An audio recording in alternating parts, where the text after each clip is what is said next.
ये जो देश है तेरा, स्वदेश है तेरा, तुझे है पुकारा। ये वो बंधन है जो कभी टूट नहीं सकता। आ, आ,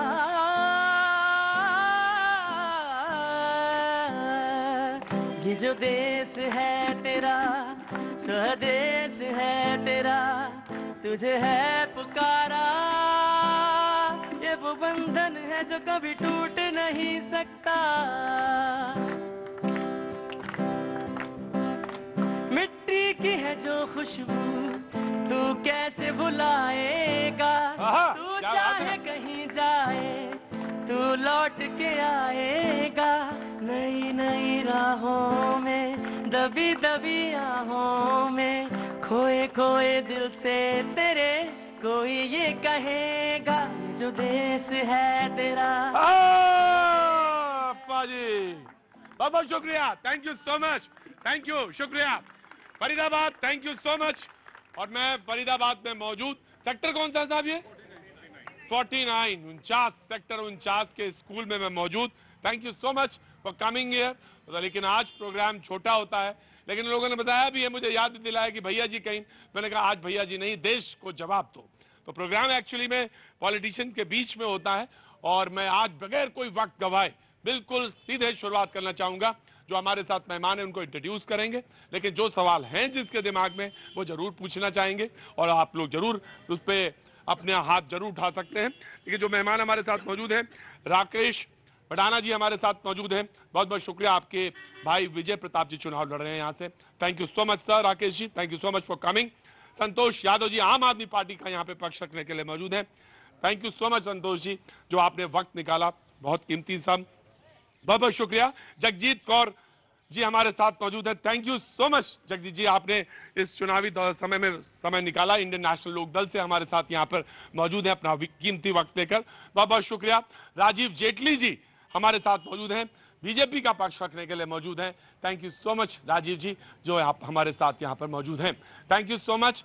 बातचीत का सिलसिला शुरू करूं इससे पहले कोई अगर कोई बात कहना चाहता है या जिसके, अरे सबसे आगे बैठे हुए थे, क्या नाम है साहब आपका? मेरा नाम दीपक दत्ता है। दिक्कत ना हो तो बैठ के भी बोल सकते हैं जी। मैं सिर्फ एक बात कहना चाहूंगा जी, हमारा देश बहुत अच्छे से चल रहा है।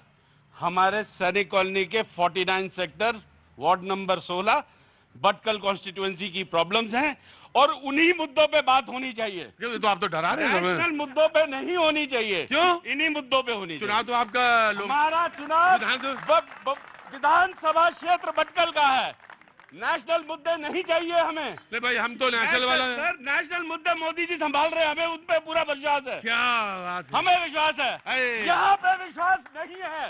यहाँ नहीं है विश्वास? बिल्कुल नहीं है। अच्छा, हाँ, तो आप यहाँ के ही मुद्दों पे होनी चाहिए। तो एजेंडा तो आपने सेट ही कर दिया। यही के मुद्दों पे होनी चाहिए। बहुत अच्छा, पता नहीं। हाँ बढ़िया, हाँ बढ़िया बढ़िया बढ़िया बढ़िया बढ़िया, क्या बात है। खाते पीते आदमी हैं। Thank you so much.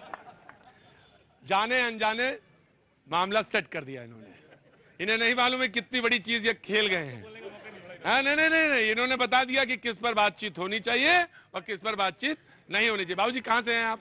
जी शुक्रिया। यहीं से है जी, फरीदाबाद। कुछ कहना चाहते खड़े हुई, कुछ बोलिए मुद्दे पे, बात तो फिर आगे बढ़ाऊं, फिर मैं आता हूं कांग्रेस के पास, रुक करता हूं। जी, कांग्रेस के पास पहले जी। यहाँ का स्थानीय मुद्दा है। देखिए आप कहीं, ये तो इनकी बात थी, इनके ऊपर मत जाइएगा, लेकिन अपनी बात कहिए आप। हेलो हेलो, नहीं अब आप बोल चुके, नहीं आप बोल चुके, बोल चुके आप। मेरी अगली बार चुनाव में खड़ा करेंगे हम आपको जी। मेरी अपनी भी यही बात है जी, स्थानीय मुद्दे होने चाहिए। हाँ, हाँ। क्योंकि आज चुनाव स्थानीय मुद्दों पर ही है। अच्छा, नेशनल इशू पे कोई नहीं है? नो नो नो, नेशनल मुद्दों पर है। नेशनल इशू पे कोई मुद्दा नहीं, सवाल नहीं है जी। ऐसा है जी, ये बाबूजी खड़े होने का है, माँ भैया जी कहीं में सब जी। ये हरियाणा सरकार बनने जा रही है ना कि नेशनल के सेंटर। हरियाणा सरकार में कौन से इश्यूज हैं आपके? हरियाणा सरकार में लोकल इश्यूज ज्यादा होते हैं। तो जैसे मिसाल के तौर पे 1 2 3 4, जैसे हम अपनी कॉलोनी की बात कर लेते हैं। कॉलोनी में आ गए। अपनी कॉलोनी में बात कर लो ना। अच्छा कॉलोनी, यहाँ सर अरे सीवर बहता गजब है, है। पानी बहता है सर, रोड पानी सीवर। व्यक्ति अगर खुद जहाँ रहता है वहाँ ठीक नहीं है तो आगे सोच कैसे सकता है? जी ये तो बात सच है, कैसे सोच? ये तो बात सच है कि अगर आदमी जहां रहता है वो अगर जगह ठीक नहीं है तो फिर आगे कैसे सोच सकता है। जी मैं आया, बस अब आया। सर मैं भीम यादव 86 विधानसभा से हूँ, फरीदाबाद से। हाँ। यहाँ पे जितने भी प्रवक्ता बैठे हैं एक दो या तीन पार्टी- चार जितने भी हैं, हाँ। सबसे बात 4 ही है और कहाँ, जितने 1 2 भी 3 हैं, 4 हैं। जितने भी हैं हाँ। 86 विधानसभा के बेसिक मुद्दों पे ही चर्चा होनी चाहिए। हाँ। शिक्षा, स्वास्थ्य, बिजली, पानी, सीवर, रोड, इस पे बात होनी चाहिए, ना कि नेशनल इशू। और यहाँ की जनता अपना विधायक चुनने जा रही है, इसलिए यहाँ के लोकल मुद्दों पे शिक्षा, पानी, सड़क, सीवर, जी इसी पे बात होनी चाहिए। कांग्रेस के प्रवक्ता से पहले जी साहब खड़े होइए। Thank you so much. जैसे मेरे भाइयों ने बताया, ये विधानसभा हरियाणा का चुनाव होने जा रहा है और स्थानीय मुद्दों पे चुनाव होते हैं जो सरकार के होते हैं, कि ये 5 साल की कसौटी होती है कि सरकार ने क्या कार्यक्रम प्रस्तुत किए, क्या उन्होंने वादे किए। तो 10 में कितने नंबर आपके हिसाब से? मैं तो शायद नंबर नहीं दूंगा, पर ज्यादा से ज्यादा अगर मैं दूं भी तो 2 नंबर से ज्यादा नहीं। 10 में 2 नंबर। हाँ जी बाजी, हाँ जी 2 भी ज्यादा दे दिए जी इन्होंने। अच्छा तो फेल ही करते, मतलब 2 में। हाँ 0। जेटली जी जी 10 में 2। नहीं देखिए, मैं सभी भाई अपने ही भाई हैं। हाँ, वो हाँ। अलग बात है कि सबकी मजबूरी है, कोई ना कोई किसी न किसी राजनीतिक पार्टी से जुड़ा सब हुआ। मजबूरी है। बिल्कुल इनकी मजबूरी है। मन में चाहे इनके मनोहर हो, हाँ। मन में चाहे मनोहर हो, लेकिन सामने दूसरी पार्टी है तो कोई बात नहीं। दिल से बोलेंगे तो मनोहर जी याद आएंगे, दिल से बोलेंगे तो मनोहर जी याद आएंगे। हाँ, अब दूसरी बात देखिए, इन्होंने बहुत अच्छी बात बोली, स्थानीय मुद्दों के ऊपर ही चर्चा होनी चाहिए। बिल्कुल स्थानीय मुद्दों पर होनी चाहिए। स्थानीय नहीं पाजी देखो ये नहीं this is not the way. मैं केवल यही कहना चाहता हूँ, देखिए स्थानीय मुद्दों पे चर्चा होनी चाहिए, मैं इस बात से पीछे नहीं कर रहा। मैं केवल ये बोलना चाहता हूँ, सड़कें, देखिए पहली बार आरएमसी की सड़कें, सीमेंटेड सड़कें, कोई भी इस बात को झुटला नहीं सकता कि 78% सड़कें इस विधानसभा की बन चुकी है फरीदाबाद की। इस फरीदाबाद के अंदर ये सभी लोग बैठे किसी न किसी राजनीतिक पार्टी से जुड़े। पूछिए इनसे, 40 साल से यहाँ के मंत्री खाते रहे और आज तक हमारी भटकल झील को नहीं भर पाए। पहली बार भारतीय जनता पार्टी की सरकार 2020 में भटकल झील वापस देने वाली है। इनसे पूछिए इस बात को।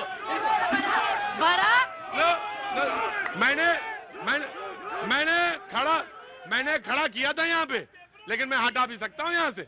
मैंने आपको बहुत प्रेम से खड़ा किया, मैं आऊंगा तब। भरा, इनको जेटली से ये पूछो, एक मंत्री का 5 साल पहले का रिकॉर्ड देखो और अब देखो कि जेबों को भरा, और इतना भरा कि पूरा फरीदाबाद की जनता आज त्राही कर रही है। अगर इन्होंने इतने अच्छे काम किए होते तो आज हालात ये होते कि जनता यहाँ खड़े होकर नारे लगा रही है इनके खिलाफ। इतना बुरा कभी नहीं हुआ जो इतने 5 सालों में हुआ है। बिल्कुल, मेरी बहन जिस राजनीतिक पार्टी से आती है, इंडियन नेशनल लोकदल, हाँ, उनसे पूछिए क्या इस देश के अंदर अपने सुप्रीमो की तरह मंत्री देना चाहेंगे? क्या ऐसा मुख्यमंत्री देना चाहेंगे जो केवल भ्रष्टाचार के चलते जेल में गए हैं? पूछिए इनसे, क्या देना चाहेंगे? क्या देना चाहेंगे? हाँ, अब मुद्दा यहाँ पे आता है कि इन्होंने बोला मोदी जी के साथ है। बिल्कुल बाबूजी बाबूजी खड़े हो। आ रहा वन बाय वन। राजीव सेनर है, चिन्मयानंद है, आपकी पार्टी में बहुत सारे ऐसे बलात्कारी हैं। बैठिए, आपको तो मैंने चुंबक लगा दिया, वहीं बैठिए जी। हाँ, मजबूरी इनकी है, मोदी की इज्जत बचाना इनके लिए जरूरी है। एक भी आदमी से बता दे किसी एक को योजना मिली है, कोई सरकारी योजना किसी को मिली है? मुद्रा किसी को एक भी काम स्थानीय मुद्रा लोन किसी को नहीं मिली, करोड़ों रुपए का लोन, आयुष्मान योजना किसी को नहीं मिली। सरकारी अस्पतालों में रोज यहाँ के जो मरीजों की हत्याएं हो रही है। बाबूजी एक मिनट बाबूजी, एक मिनट बस, just give me a second, सिर्फ आधा सेकेंड। पाजी क्या स्पीकर लेके आए थे? 2 ना, तो तीसरा क्यों बोल रहा है बार बार? जब हमारे पास स्पीकर ही 2 हैं तो तीसरा स्पीकर क्यों ज्यादा बोल रहा है? एजेंडा खाली किया सर। मैंने कहा I will come to you. अभी भाई साहब कहते हैं कि इन सबकी मजबूरी है, मैंने कहा मजबूरी इनकी है, मोदी की इज्जत बचाना इनके लिए जरूरी है। एक भी काम कोई बता दे, अगर क्षेत्र के अंदर किसी को मिला हो, एक भी काम बता दो, कुछ भी हुआ है, एक काम बता दो। पानी किसी को मिला क्या? सीवर किसी को मिला क्या? लोन किसी को मिला क्या? गुंडागर्दी रोज हो रही है, हत्याएं हो रही है, हमारे युवक की लाशें यमुना नहर में मिल रही हैं। कई लाशें मिली हैं और कई लाशें ढूंढी जा रही है। फौजियों की बच्चों की जो लाशें हैं यमुनानगर में मिल रही हैं और यहाँ के अधिकारी उनको धमकाकर भगा देते हैं। गुंडा के देखिए एक बात है, मैं अब मुझे मात्र 30 सेकंड दे दीजिए। मैं केवल यही बता रहा हूँ, 78% यहाँ पर सीमेंटेड सड़कें बनी है, सारी वायरिंग अंडरग्राउंड हो रही है, सबको मालूम है इस बात का। सारी सीवेज सिस्टम को दोबारा से डाला जा रहा है, ये भी बात सबको मालूम है। लेकिन इशू ये नहीं है। देखिए आम आदमी पार्टी से आते हैं। आम आदमी पार्टी जिसके नेता ने कहा दिल्ली से अगर आपने अवैध घुसपैठिए भगा दिए, मतलब रोहिंग्या और बांग्लादेशी घुसपैठिए भगा दिए, तो मैं दिल्ली से सारे पूर्वांचल वालों को भगा दूंगा। और ये कहते हैं हम पूर्वांचल के बेस पर चुनाव लड़ेंगे। जो आदमी दिल्ली से कह रहा है मैं उत्तर प्रदेश और बिहार के लोगों को भगा दूंगा, ये लोग कह रहे हैं हम उत्तर प्रदेश और बिहार के नाम पर चुनाव मांगे। अरे भाई, जो आदमी एनआरसी का विरोध करता है, जो आदमी कहता है मेरे देश के वासी मेरे दिल्ली में नहीं रह सकते, क्या वो लोग फरीदाबाद में रहने देंगे? मुझे ये पूर्वांचल की बात करते हैं। 10 लाख से आबादी ज्यादा हम यहाँ पर फरीदाबाद के अंदर है। कितने पूर्वांचल को टिकट दिया, कितने को चेयरमैन बनाया? ये झंडा डंडा उठाने की बात करते हैं भाजपा वाले, कहते हैं हम पूर्वांचल सम्मान करते हैं। केजरीवाल ने पूर्वांचल का सम्मान बताया। केजरीवाल ने 15 विधायक पूर्वांचली बनाए हैं। केजरीवाल ने यहाँ से 86 विधानसभा से पूर्वांचली को सम्मान दिया है। ये पूर्वांचली की बात करते हैं, दरी उठवाते हैं पूर्वांचल से। देखो भाई, कुछ टाइम पहले आप भी बीजेपी में थे, जस्ट अभी आए। अरे ये नहीं मालूम था हमें। नहीं, कोई बात नहीं। और रही बात, भाई ने चौटाला साहब के लिए कहा, आज खुल के डंके के चोट पे कह सकती हूँ कि उनके राज के अंदर ये गुंडागर्दी नहीं थी कि बेटियों को घरों में घुस के चाकू से मार दिया जाए। ये गुंडागर्दी नहीं थी कि खुलेआम बलात्कार हो जाए। ये गुंडागर्दी नहीं थी कि प्रशासन इनके ही एमएलए की बात ना सुने। आज हालात ये हैं, आप किसी भी थाने में जाके खड़े हो जाओ, ऐसे करके आपको भगाते हैं कि निकलो यहाँ से। आप किस गुंडागर्दी की बात करते हैं? इंडस्ट्रीज बंद हुई हैं तो इनके राज में बंद हुई है। अगर फरीदाबाद का सत्यानाश हुआ है तो बीजेपी के राज में हुआ है। मैं एक बात कहना चाहूंगा जी, बीजेपी के मैं आ गया। अबे कोई बात नहीं। बीजेपी के पास झूठ के एजेंडे के अलावा कोई काम नहीं। कौन सा एजेंडा? झूठ का एजेंडा। पूरे देश के अंदर झूठ फैलाया जा रहा है और जिन लोगों को अपने इतिहास की जानकारी नहीं है उनको बरगलाया जाता है। अभी मेरे बड़े भाई ने बात की 40 साल का शासन। बीजेपी 10 साल शासन करके गई है पीछे, 1996 से लेकर 2005 तक। लेकिन जुमला छोड़ दिया, 40 साल कोई काम नहीं हुआ। अगर 40 साल 70 साल कोई काम नहीं हुआ तो ये काम किसने किया है?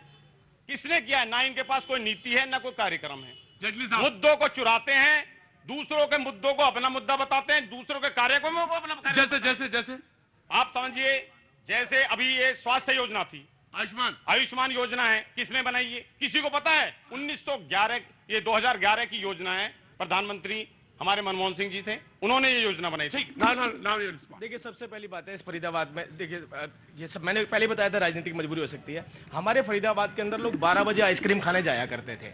आइसक्रीम की रेडियो पे भीड़ लगा करती थी और सारे लोग जाते थे। आइसक्रीम वाला चला जाता था, मजबूरी में घर वापस इसलिए आना पड़ता था।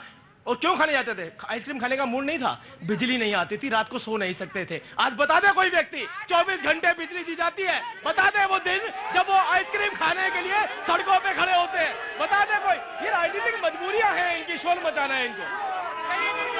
ये राजनीतिक राज्य में सरकार तो इनकी है, बिजली तो देना काम इनका है कि किसी और सरकार का काम है? ये कह रहे हैं हमें नहीं दी है, तो हमने दिया, मिल तो नहीं रही अभी तक। मैं जेटली जी से पूछना चाहती हूँ, हमारी राजनीतिक मजबूरी हो सकती है और आपकी? प्लीज सर इसको हटाइए। क्या जेटली जी भी अपनी राजनीतिक मजबूरी से नहीं बोल रहे? आप दिल पे हाथ रख के कहिए कि हमारी मजबूरी है और आपकी नहीं है। जी सर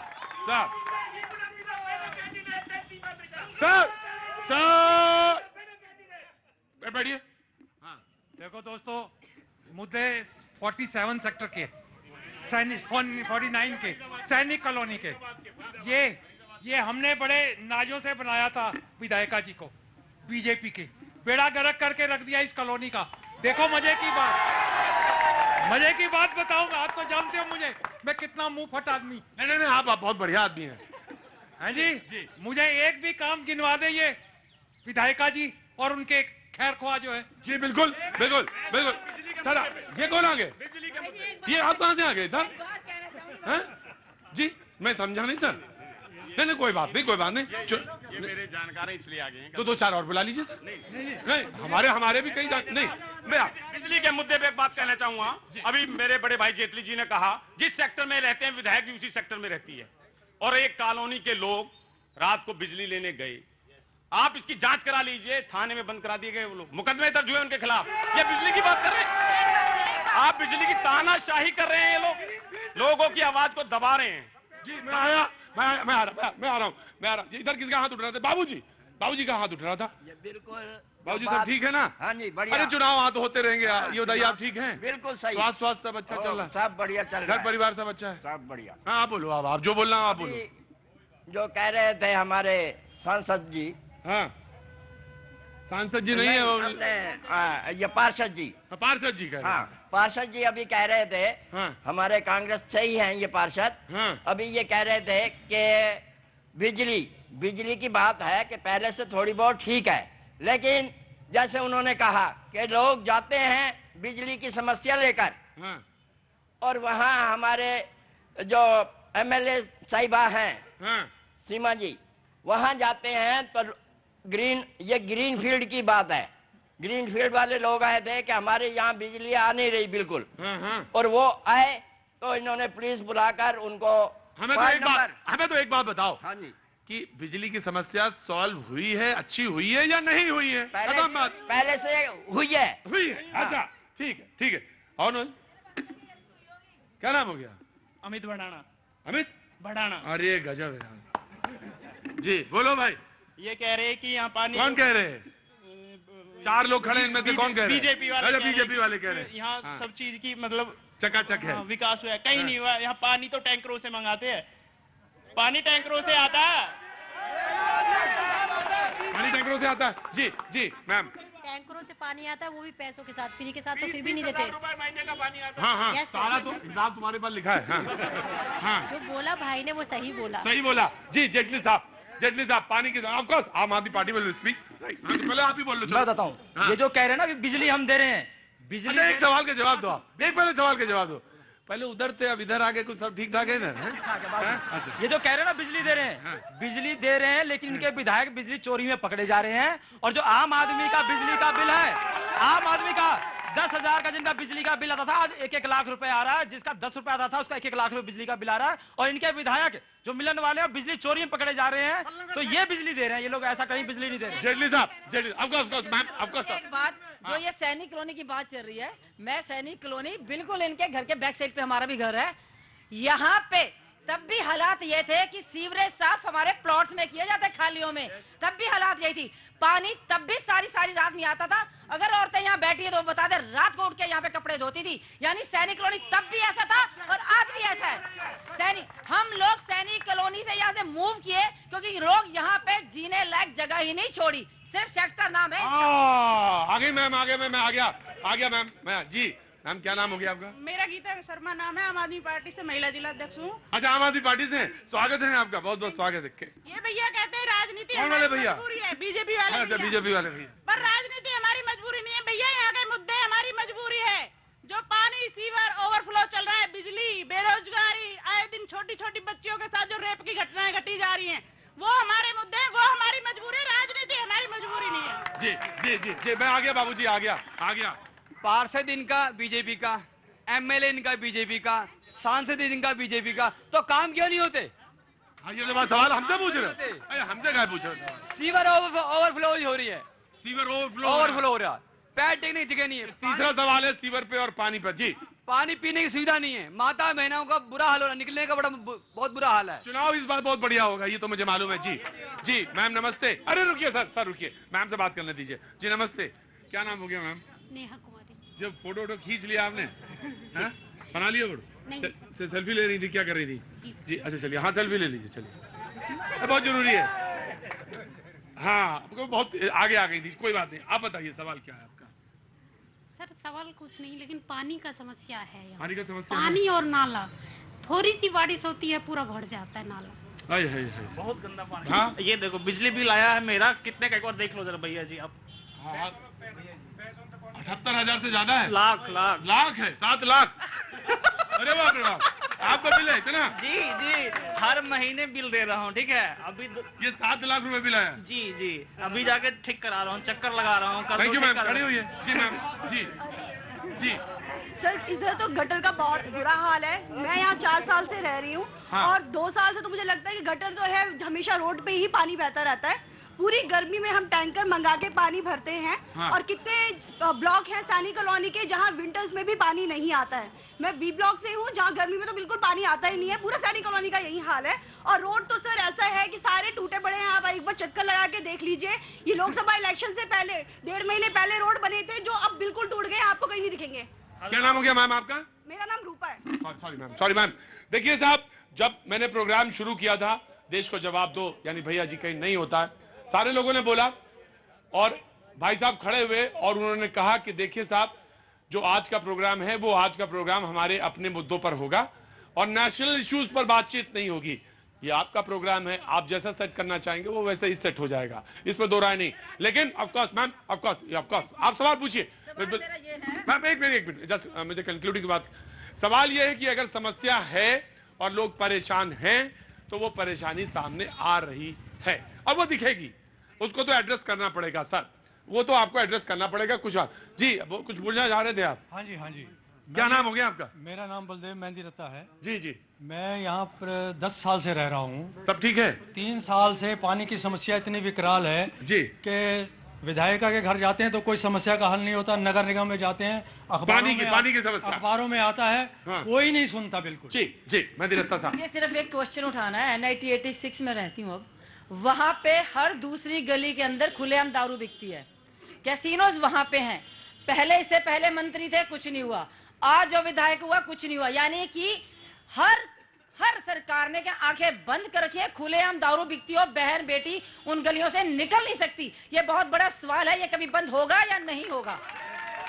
देखिए, चुनाव होंगे, चुनाव खत्म होंगे, चुनाव के बाद सरकारें बनेंगी, लेकिन एक बहन चुनाव लड़ रही हो या लड़ा रही हो या किसी पॉलिटिकल पार्टी से हो, मुझे इससे ज्यादा नहीं अहमियत है। अहमियत इस बात की है कि इन्होंने एक बड़े सच्चे दिमाग से एक सवाल पूछा कि ये बताइए कि वहां से निकलना दूभर हो गया है तो इस पर एक्शन होगा या नहीं होगा? सरकार आपकी भी रही है। जी, कांग्रेस की सरकार रही इससे पहले 10 साल, जितने भी डेवलपमेंट के काम हुए फरीदाबाद में, जी, चाहे वो हमारे हॉस्पिटल का बनने का, चाहे हमारी जो सूरजकुंड रोड है, गुड़गामा रोड है, जितनी भी पेरीफेरी की रोड हैं, बड़ी बड़ी योजनाएं जो हैं, और हमारा जो ये एक्सप्रेस हाईवे है, नेशनल हाईवे, मेट्रो, ये सारी देन उस 10 साल के शासन की रही है।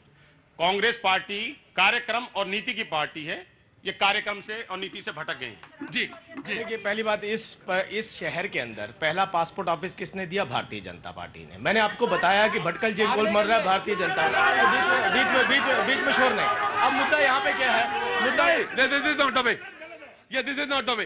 प्लीज देखिए, अगर आप देखिए, नहीं आप ये तय ना करें, उनको बोलने दीजिए, मैं खुद ही टोक दूंगा। जी हाँ, मैं केवल एक ही बात बोल रहा हूँ। देखिए, मैंने आपसे क्या कहा था, राजनीतिक मजबूरी हो सकती है सबकी। सब किसी न किसी पार्टी के साथ बंधे हुए यहाँ पे जितने लोग बैठे हैं। मैं केवल एक ही बात कहना चाहता हूँ कि प्रदेश के अंदर और पूरे हमारे शहर के अंदर जो बदलाव हुए हैं सबने देखे। गुंडागर्दी सबको मालूम है, किसी का जीना दुर्लभ हो जाता था कांग्रेस के वक्त पे। यहाँ पर कितना गुंडा खुलेआम छूटती है उनको गुंडागर्दी करने की, माइनिंग की खुलेआम छूटती। पूछ लीजिए। अब मैं आपको दूसरी बात बताना चाहता हूं, सबसे महत्वपूर्ण बात जो है, सबसे महत्वपूर्ण, इस शहर के अंदर हमने एक एजुकेशन इंस्टीट्यूट यूनिवर्सिटी लेके आ रहे हैं इसी भटकल विधानसभा के अंदर। भटकल जेल की बात मैंने आपसे करी। पूरे फरीदाबाद के अंदर आज तक 60 सालों के बाद तक जो हमारा सीवेज सिस्टम था वो ठीक नहीं किया गया था। पहली बार सबने देखा, बाहर आपने देखे होंगे पाइप पड़े, पूरे शहर का सीवेज सिस्टम चेंज हो रहा है, बदला जा रहा है। अब इससे भी महत्वपूर्ण हरियाणा के अंदर देखिए, जवाब सुनिए, एक मिनट सुन लीजिए, जवाब दे रहा हूं। हरियाणा के अंदर लोकसभा भी हुआ, नगर निगम भी हुआ, पंच के चुनाव भी हुए, सरपंच के चुनाव भी हुए। एक भी चुनाव कोई भी राजनीतिक पार्टी नहीं जीती, क्योंकि वो लोग यहाँ नहीं बैठे हैं, ये राजनीतिक पार्टियों के लोग बैठे हैं। आप जिस हिसाब से वोटिंग करवाते हो कैसे? बोले कि आप जिस हिसाब, आम आदमी पार्टी वाले भी मजा ले रहे हैं, कह रहे आप जिस हिसाब से वोटिंग कराते हो उससे तो कोई लगता ही नहीं जीतेगा। जी, ऐसा भी होता है क्या साहब? जी हाँ जी, नहीं क्यों साहब, ऐसा भी होता है क्या? ऐसा होता है सर। अच्छा, मैं तो एक चीज कह रहा हूँ हाँ, कि इस सैनिक कॉलोनी के अंदर एक भी काम अपनी सीमा तक का विधायक का गिनवा दे। अरे हरियाणा की भी तस्वीर कुछ देखते हैं आप? सर कोई विकास नहीं हो रहा, कोई हरियाणा में कुछ भी विकास नहीं है। कोई विकास नहीं। जी ऑफ कोर्स, ना ना ना, I am coming to you. Development के नाम पे धोखा। 450 करोड़ रुपए की पानी की योजनाएं आप पासपोर्ट बनवा रहे हैं, लोगों को पानी दे नहीं रहे। जो कांग्रेस ने रेनीवेल की योजनाएं बनाई, मैं आपसे कह रहा हूं, उद्घाटन हुआ आपके नजदीक में सेक्टर 48 में, बूस्टर में 3 साल से एक बूंद पानी नहीं पहुंचा है। जी भाई जी, मैं इनके मंत्री की बात बता रही हूँ। जब हमारे कॉलोनियों में दारू शुरू हुई, इनके मंत्री की बदौलत शुरू हुई। गली में कैसीनो खुले, इनके मंत्री की बदौलत खुले। आज हालात इतने बदतर हो चुके हैं कि अब वहाँ पे ये कितने समय पहले की बात होगी? सर, जब इनके मंत्री जी थे तब शुरू हुए वहाँ दारू के काम। ये तब तो आप उसी में थे। नहीं, मैं बता रहा हूं। एक चीज मेरी बात सुनना, ये जो तीनों पार्टियां हैं ना, आज हमारी सारे कॉलोनी वासी कह रहे हैं कि बिजली, पानी, सीवर के लिए हम परेशान हैं। तीनों सरकारें रही हैं, एक ने भी काम नहीं किया। आम आदमी पार्टी आएगी, सबके लिए काम करेगी। Aam Aadmi Party? No no no no जी सर, ये बात कही ना, आज तक कोई समस्या समाधान नहीं हुआ। सबने घोटाले किए और परदेशियों को यहाँ से भगाने का काम किया। तो इस और बताइए, पासपोर्ट की भगाने का काम किया परदेशियों की। और ये कह रहे पासपोर्ट की बात, इनका राज्यसभा सांसद 35,00,000 करोड़ का घोटाला करके पासपोर्ट बना के भगाने की। मैं केवल बोलना चाहता हूँ, ये प्रवासियों की बात बार बार कह रहे हैं। इनका सबसे बड़ा नेता कौन है? केजरीवाल। केजरीवाल ने कहा अगर दिल्ली में एनआरसी लागू कर दी तो सारे बिहारियों को, सारे यूपी वालों को भगा दूंगा। मैंने, आप जानते हैं ना ये बात, केजरीवाल ने बोली। बताइए उनको पता नहीं है, इनको लोगों को पता नहीं है, इनको भी बताइए। उसने कहा मनोज तिवारी को भी निकाल दूंगा, सारे बिहारियों को निकाल दूंगा, सारे पूर्वियों को निकाल। इनका क्लैरिफिकेशन आया, उसके बाद क्लैरिफिकेशन आया। लेकिन ये सोचिए किस बात के लिए? अगर आपने इस देश के अंदर वो कानून लागू किया जिस कानून के तहत अवैध प्रवासी, अवैध घुसपैठी यहाँ नहीं रह सकते। सर मैं आ रहा हूँ। मैंने देख लिया था आपको, आप वहीं आइए, मैं आपके पास हूँ। मैंने देख लिया। हाँ, प्रॉब्लम आपकी बहुत है, मैं समझ गया। सर, मैं जेटली जी से ये पूछना चाहता हूँ कि हमारे जो दिल्ली, फरीदाबाद और गुड़गांव की ऑक्सीजन फैक्ट्री है, जो ये जहां वन जीव रहते हैं, इन वन जीव को उजाड़ने के लिए और दिल्ली की, हरियाणा की, फरीदाबाद और गुड़गांव की ऑक्सीजन फैक्ट्री को बंद करने के लिए पीएनटी एक्ट में संशोधन किन कारणों से किया जा रहा है, उसका बेनिफिट किसको दिया जा रहा है? ये बड़ा सवाल है। बाबा रामदेव को बेनिफिट देने के लिए कि वो जमीन सारी उनके पास चली जाए।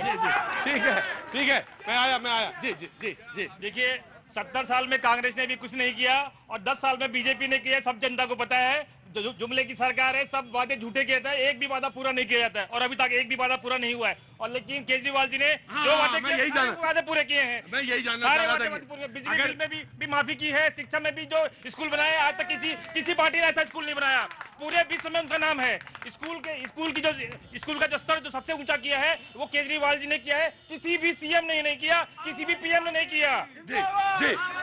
तो सवाल ये है कि कांग्रेस ने नहीं किया, बीजेपी ने नहीं किया ना। जी, ऑफ कोर्स।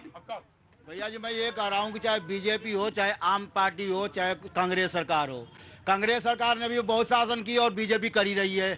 हर गली में, हर मोहल्ले में दारू का ठेका बीजेपी ने खुलवा दिया और कांग्रेस ने ये जेटली साहब, ये हरियाणा का नया डेवलपमेंट है कि हर जगह पे। हाँ जी, नहीं, देखिए एक लाइसेंस ग्रांट किए जाते हैं, उसके नियम होते हैं। उसके एक नियम होते हैं लाइसेंस ग्रांट करने के, वो ग्रांट किए गए हैं लाइसेंस। और उसी के तहत जो शराब की दुकान है वो खुलती है, जो वाइन शॉप खुलती है। लेकिन इशू ये है, देखिए, बार बार इल्जाम लगाया जाता है हम पर। अब उन्होंने कहा कि हमारी कांग्रेस के मंत्री ने ठेके खुलवाए थे, बताया ना, दूसरी राजनीतिक पार्टी ने। अब जहां पर वो बैठी हैं, वहां से उन्हीं की पार्टी का विधायक था। अब उनसे पूछिए कि उन्हीं की पार्टी। सबसे पहले इन लोगों ने उसी विधायक को अपनी गोदी में बिठाया और आज भी अगर ये हमारा था तो सबसे पहले टिकट उसकी डिक्लेयर क्यों कर दी? अपने विधायक को इन्होंने पीछे रख दिया कि अगर इतने अच्छे। और नंबर 2, आप जेटली जी बात करते हैं, मैं कह रही मेरे साथ चल के ओपन चैलेंज कर रही हूँ। हालात जो हमारे एनआईटी 86 के हैं, बद से बदतर हो गए हैं और ओपन चैलेंज है। आप आम जनता में एक बंदे से पूछे, रो रहा है इसका इंसान। देखिए, मुझे नहीं मालूम, लेकिन अगर कोई इल्जाम लगा रहा है और जिस तरह के हालात, अगर जिस तरह की आप बयां कर रहे हैं, तो निश्चित तौर से एड्रेस किए जाने चाहिए। हालात एड्रेस किए जाने चाहिए, क्योंकि वहां पे वोटर नहीं, हम आप सब लोग रहते हैं। ऑफ कोर्स मैंने बात आपकी कही। जी जी, कानून व्यवस्था बहुत बड़ा विषय है और इस शहर जानता है, जब जब यहाँ अच्छे कमिश्नर आते हैं व्यवस्था दुरुस्त होती है। ऐसा नहीं, आप किसी से भी पूछ सकते हैं, लेकिन जब उनको ट्रांसफर करके बदल दिए जाते हैं व्यवस्था बिगड़ जाती है। बहुत अच्छी बात बोली। यही बात मैं बोलने वाला था। यहाँ पे चाहे मंत्री हो, चाहे संतरी हो, चाहे किसी का रिश्तेदार हो, चाहे ये खुद हो, चाहे क्या कर रहे हैं आप? हैं देख रहे हैं आपको, वो घर पे देख रहे हैं। हाँ, आपको कोई भी व्यक्ति क्यों ना हो, इस सरकार ने कहा किसी को नहीं बख्शा जाएगा अगर कोई गैर कानूनी गतिविधियों में पाया जाए। दूसरी बात, सभी लोग यहाँ बैठे हैं, एक भी व्यक्ति बोल दे मनोहर लाल जितना ईमानदार इनका किसी का भी नेता हो, एक भी व्यक्ति, कांग्रेस के हुड्डा साहब घोटालों में, चौटाला साहब जेल के अंदर, केजरीवाल साहब जो पहले से ही वहां पे दिल्ली में एक घर तो बना रहे हैं, तो मुद्दा यहाँ एक भी व्यक्ति अपने मुंह से बुलवा दीजिए कोई ईमानदार है, कहीं उनके नेता ईमानदार है। देखिए आज अशोक तंवर क्या बोल के गए? अशोक तंवर ये बोल के गए कांग्रेस के हुड्डा 5 करोड़ रुपए में टिकट बेच रहे हैं, जो आदमी खुद कह रहे हैं, और जो जिसको अशोक तंवर साहब कह रहे हैं कि हुड्डा साहब जो उन्होंने बोला टिकट बेच रहे हैं। और दूसरी बात, ये भी इम्पोर्टेंट है, ये भी इम्पोर्टेंट है, हुड्डा साहब क्या कह रहे हैं? सुनिए, 5 करोड़ आप क्या कह रही, महंगा लगा रही है? मैं कह रही हूँ, उससे भी महंगी बेच रहे हैं वो तो। जी, जनाब हाथ कंगन को आरसी क्या और पढ़े लिखे को फारसी क्या। जैसे हमारे जनाब कह रहे हैं कि टिकटें बेची जा रही हैं, तो ये बता दें, एक मिनट सुनो, ये अपने जो मंत्रियों की किस लिए टिकट कर रहे हैं, किस एबिलिटी पे दे रहे हैं? ये यहाँ के जो विधायक की टिकट इन्होंने किस एबिलिटी पे दी है? अगर ये कह रहे हैं अच्छे व्यक्तियों को, और नहीं वो कह रहे हैं अशोक तंवर साहब कह रहे हैं मनोहर लाल खट्टर जी की ईमानदारी किस काम की? अगर जूता पैर को काटे तो किस काम का, बताइए मेरे को। अगर लॉ एंड ऑर्डर बदल रहा, मैं इंपॉर्टेंट बात, मैं अशोक तंवर साहब की बात खारिज करता हूं। अरे भाई, जिसमें हुड्डा साहब ने खुद कह दिया मेरी 3 से 6 सीटें आएंगी, उसकी कोई टिकट 5 करोड़ में कैसे खरीदेगा? गुलाम नबी आवाज साहब को कह रहे हैं हमारी तो 6 से ऊपर नहीं आएंगी, ठीक है? हुड्डा साहब पार्लियामेंट में खड़े होकर उनका वीडियो वायरल हो गया। अरे भाई, 6 सीटों वालों की 5 करोड़ में कैसे बिकेगी टिकट? ये जवाब दीजिए मुझे। जी जी जी जी, मैं आ रहा हूं। मैं इनकी दोनों बातों को जवाब देना चाहती हूँ। पहले इन्होंने बोला इनके चौटाला साहब, हमसे पहले चौटाला साहब इनके थे। नंबर 2, अगर चौटाला साहब जेल में बंद है तो इनकी बदौलत, अगर वो गलत है अंदर, तो वो जेबीटी टीचर्स का इन्होंने प्रमोशन किया क्यों? अगर प्रमोशन किया यानी हम सही हैं, ये लोग गलत हैं, पर इस बात को ये लोग मानने के लिए तैयार नहीं है। नंबर 2, जो ये कहते हैं कि खट्टर सरकार ईमानदार सरकार है, आप मेरे साथ चलो, लड़कियों के जो हालात हैं, यानी लड़कियों के साथ ही बदतमीजी और थानों के अंदर उनके ऊपर ही केस बनाए जाते हैं, ये है आपकी सरकार। ये खट्टर जी की बात कर रहे हैं, ईमानदार हैं, वो इतने ईमानदार हैं कि पहले संपत्ति लाख की थी, आज करोड़ों की संपत्ति है। आज अगर इनका जो कार्यकर्ता है, कोई इनको कहता है कि मैं चांदी का मुकुट पहनूं, उनका गर्दन फरसा से काट देते हैं, और कोई भारी गदा चांदी का दे देता है तो वो ले लेते हैं, और हल्का दे देता है वो। सुनो, 20 दिन पहले तक इनके लिए इनकी फेसबुक पोस्ट देखना, दुनिया का सबसे ईमानदार मुख्यमंत्री मनोहर लाल था, इनकी पोस्ट देखना 20 दिन पहले की, और 20 दिन के अंदर वो बेईमान हो गए। सोचिए, 20 दिन पहले की पोस्ट नहीं पता था। अब पार्टी ये थी, अब पार्टी वो है, खत्म हो गई बात। जी मैं आ रहा हूँ जी आ रहा हूँ जी। सर, मैं ये जो कांग्रेस के प्रवक्ता और जो बीजेपी के जो खड़े हैं यहाँ पे, इनसे मैं ये पूछना चाहता हूँ कि ये जो हमारे NIT 86 के जो विधायक जी थे, 5 साल तो इन लोगों ने चंडीगढ़ से छोड़ा नहीं टिकट के चक्कर में, वो टिकट खरीदता रहा, फिर टिकट दे दिया उसको, उसी की दशा है आज की NIT 86 में नरक हुआ पड़ा है।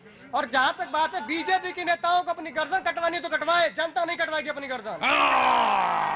जी जी, मेरा एक सवाल है बीजेपी वालों से। अच्छा, ठीक है। हाँ, हर पार्टी सर्वे करवाती है, थैंक यू, ठीक है, हर पार्टी सर्वे करवाती है कि मेरा क्या माहौल है। हाँ, ये जानते हुए कि जो पीछे का विधायक था इतना बुरा काम किया, हाँ, फिर भी उसको टिकट दिया गया, हाँ, कहीं ना कहीं गोलमाल जरूर है। जो गोलमाल है जी, मुझे मालूम है। हाँ, मुझे बहुत सारे सवाल है जी।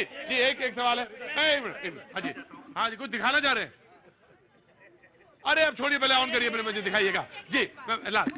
ये कह रहे हैं खट्टर साहब हमारे बहुत ईमानदार हैं। हाँ। अभी वो फरीदाबाद आए, ये लोग हार लेके खड़े थे वेलकम के लिए, हम कोई 51 महिलाएं खड़ी थी अपनी बात कहने के लिए, हमने काले झंडे दिखाए तो गाड़ी इन्होंने भगा दी और अरेस्ट और कर दिया। अगर इतने ईमानदार थे, रुक के पूछते कि अगर जगह जगह हमारा स्वागत हो रहा है तो ये महिलाएं क्यों खड़ी हैं यहाँ पे, तब पूछना चाहिए, तब मैं मानती हूँ खट्टर साहब ईमानदार थे, पर हमें अरेस्ट किया गया। देखिए, मैं सबसे बड़ी बात, उतनी दूर खड़े रहेंगे, पास आ जाइएगा। हाँ, सबसे बड़ी बात देखिए, मैंने कहा सबको अधिकार है, सब राजनीतिक पार्टियों से जुड़े, सबको अधिकार है। अरे रुको भाई, नारा बंद करोगे तो हम प्रोग्राम बंद कर देंगे फट से। हाँ देखिए इस प्रदेश, हाँ जी बंद कर दें। हाँ ना, नारा बंद कर दो, प्रोग्राम नहीं बंद होगा। इस प्रदेश के अंदर सभी नेता मंच पे खड़े होके कहते थे मैंने इतनी नौकरियां दे दी। हमारी पहली पार्टी, हम कहते हैं हमने नहीं दी, अपनी योग्यता के आधार पर सबने अपनी नौकरियां पाई। और एक साइकिल चलाने वाला, रिक्शा चलाने वाला आज एचसीएस है। पहले एचसीएस कौन होते थे? हुड्डा साहब के ओएसडी के बच्चे, उनके मंत्री के बच्चे, चौटाला साहब के दोस्त के बच्चे। चौटाला साहब ने एक ऐसा एचसीएस बनाया था जिसको एप्पल और अपील की स्पेलिंग में फर्क नहीं पता था। एक मिनट साइलेंस, नो, पहले वहीं खड़े हो जाके। देखिए मैं कह रहा हूँ एचसीएस ऐसे बनाए जाते थे जिन्हें एप्पल और अपील की स्पेलिंग में पता नहीं था, पकड़े भी गए थे वो, और सब लोगों के ऊपर केस भी चले थे। पहली बार ईमानदारी से नौकरी दी, पहली बार ईमानदारी से। सच्ची में अब बताओ, अगर ईमानदारी थी ए और बी ग्रेड की नौकरी क्यों नहीं निकाली, सी और डी की क्यों निकाली? अगर ये इतनी ईमानदार सरकार थी, यानी पीएचडी के बंदे को आप बोलो जाके चपरासी बन जा, ये ईमानदार सरकार है। ऐसी ईमानदार सरकार हमें बिल्कुल नहीं चाहिए। इन्होंने कहा कि ज्यादा जिस लेवल पे जरूरत थी उस लेवल पे जी, कि ज्यादा शहरी इलाके हमारे गुड़गांवा और फरीदाबाद है, बड़े जिले हैं हरियाणा के, जैसे जेटली जी कह रहे हैं। हाँ। और एजुकेशन का स्तर बहुत ऊंचा है, उसके बावजूद आप पता कर लीजिए कितनी नौकरियां मिली हैं यहाँ पे। क्या यहाँ पे 250 नौकरियां मिलेंगी? जहाँ पे एक डिस्ट्रिक्ट में 2-2 हजार नौकरियां मिल रही हैं, फरीदाबाद जैसे उसमें 250 नौकरी मिलेंगी। तो ये मजाक नहीं है। जो इनके वित्त मंत्री हैं उनके गांव में जाकर देखो, सबकी नौकरियां मिल चुकी है। फरीदाबाद में कितनी मिली? और जो बच्चे आईएएस आईपीएस बनने चाहिए थे वो बच्चे बेचारे पानी पिला रहे हैं, चपरासी की नौकरी दे रहे हैं। ये नौकरी दे रहे हैं? देखिए 69,000 नौकरियां हमारी हरियाणा से दी गई हैं। 69,000 सुनिए, 69,000 नौकरियां दी गई हैं। लगभग 58,000 बड़े और छोटे उद्योग भी आए हैं जिसमें लाखों नौकरियां भी मिली हैं। ये मैं नहीं कहता हूं, ये आरटीआई लगा के जवाब ले सकते हैं इस बात का, आरटीआई लगा के जवाब ले सकते हैं। अब मुद्दा यहाँ पे ये नहीं है, मुद्दा यहाँ पे नहीं है। ये कांग्रेस के मेरे भाई खड़े हैं, इसके अंदर अगर एक भी नॉन पॉलिटिकल आदमी है ना, उनसे पूछिए यहाँ पे रोजगार पता क्या होता था? जुए के अड्डे खुलवाए जाते थे, बकायदा पुलिस थानों में फोन करके उन्हें छुड़वाया जाता था जो पकड़ा जाता था। पूरा फरीदाबाद जानता है कि गुंडागर्दी सड़कों से खत्म कर दी, लोगों के घरों में घुस के गोली मारी जाती थी, चाकू मारे जाते थे। आज वो लोग कहाँ गए? गुंडे अंडरग्राउंड हो गए, क्योंकि मनोहर सरकार आ चुकी है और यहाँ पर कोई भी कमिश्नर किसी के दबाव में काम नहीं करता। मैं एक महिला होने के नाते इन्हें चैलेंज करती हूँ, मेरे साथ चलो सड़कों पे। अगर औरतें ये कह दें कि ये यहाँ पे क्राइम खत्म हुआ है, तो मैं आपके सामने खड़े होके आगे जवाब नहीं दूंगी कभी भी। क्राइम मैं छोटी सी बात बोलूंगा, मैंने एक बार रिपीट करूंगा दोबारा। ये जवाब कौन देता है? ये जवाब कौन देता है? सरकार अच्छी है बुरी? जनता ने क्या कहा? चाहे लोकसभा, विधानसभा, उपचुनाव, नगर निगम, अरे कोई तो जीत के दिखाओ। किसी ने तुम्हें चुना, किसी ने तुम्हें चुना? ये सब राजनीतिक लोग बैठे हैं। जो आम जनता है वो भारतीय जनता पार्टी के साथ है। पूछिए, इनका कोई भी नेता उपचुनाव तक नहीं जीत पाया। एक भी चुनाव नहीं जीतते हैं। हाँ, हम अपनी भीड़ नहीं बुलाना चाहते यहाँ, क्योंकि हमारे लोग कामकाजी लोग हैं, हमारे लोग। भाई क्या बात है, मुझे मालूम है। भैया आगे, भैया जाएंगे कहाँ? भैया तो तुम्हारे ही आदमी है, वो घूमते रहते हैं। लेकिन एक बात मैं जानता हूं बहुत अच्छी तरह, चुनाव के समय में बड़ा मुश्किल होता है फैसला करना। लेकिन हाँ, मुझे मालूम है आगे का सफर है, हरियाणा का भी सफर और भी होना है। और जी मुझे मालूम है, मैंने आज नहीं, अभी नहीं, गोवाना में आपसे सोमवार को मेरी मुलाकात होगी। गोवाना से आगे जाएंगे और उसके, लेकिन सोमवार को गोवाना में मुलाकात होगी। आज अभी बस सिर्फ इतना।